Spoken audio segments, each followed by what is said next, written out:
Hello friends, welcome to my channel আমার কথা। আজকে সকাল সকাল বেরিয়ে গেছি কাকুরগাছির উদ্দেশ্যে। আসলে সেখানে গিয়ে একটু টেস্ট করার আছে। ওই যে বলেছিলাম আমার সিস্টের প্রবলেম, সেটার জন্যই টেস্ট করার আছে। এই যে মেট্রোতে উঠতে গিয়ে দেখুন কি ভিড় কি ভিড়, বাপরে বাপ। একটা মেট্রো ছাড়তে হয়েছিল এর জন্য, জানি না উঠতে পারবো কি না। যাই হোক, কোনো রকমে উঠলাম মেট্রোতে, ভিড় ঠেলাঠেলি করে। আর যে দমদম ছেড়ে মেট্রোটাও চলতে আরম্ভ করেছে। এখন তাড়াতাড়ি গন্তব্যে পৌঁছালেই হয়। বসার সিট কিন্তু পাইনি।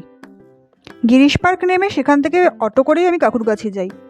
যেতে যেতে রাস্তার দুদিকটা কিন্তু বেশ ভালো করেই দেখি, কারণ আমার বেশ ভালো লাগে চারিদিকে রাস্তাঘাট দেখতে।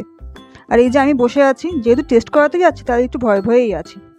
যাই হোক, টেস্টটা করে তাড়াতাড়ি বাড়ি চলে আসছি। বাড়ি না, অ্যাকচুয়ালি ডাক্তারখানায় যাচ্ছিলাম।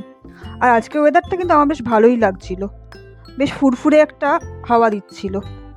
আর রাস্তাঘাটে জ্যামজট তো ছিলই, যথারীতি যেমন থাকে, কলকাতার রাস্তা বলে কথা। আমি এখান থেকেই শ্যামবাজার চলে যাচ্ছিলাম। অটো করেই যাওয়া যায় এখান থেকে শ্যামবাজার। আর এই শ্যামবাজারে নেমে দেখুন রাস্তাটা কেমন ফাঁকা লাগছে না? আমারও বেশ ভালো লাগে ফাঁকা ফাঁকা জায়গাটা দেখতে। তাই মোড় থেকে একটু এগিয়ে এসে দাঁড়াই। আর দেখতে বেশ অদ্ভুতও লাগে শ্যামবাজারের জায়গা ফাঁকা। আর আমার সাথে আছে এই আমার বন্ধুটা, কি কিউট না? যাই হোক, এই এখন আমার বন্ধু। বিকালবেলা একটু চা দিয়ে গলা ভিজিয়ে নিলাম, কারণ মায়ের হাতের চাটা আমার বেশ ভালোই লাগে। আমার নিজের হাতের চাটা কিন্তু আমার এত ভালো লাগে না। এই দেখুন, মনে হচ্ছে না রাত্রিবেলা ঘুমায়নি, যদিও সত্যি রাত্রিবেলা কি মা ঘুমায় না। যাই হোক, মা বসে বসে ঘুমাচ্ছে, ঘুমিয়ে নিক, আমিও আমার কাজ করে নিই। তাই আপনাদের সাথে দেখা হবে আবার পরের ব্লগে। ততক্ষণের জন্য টাটা।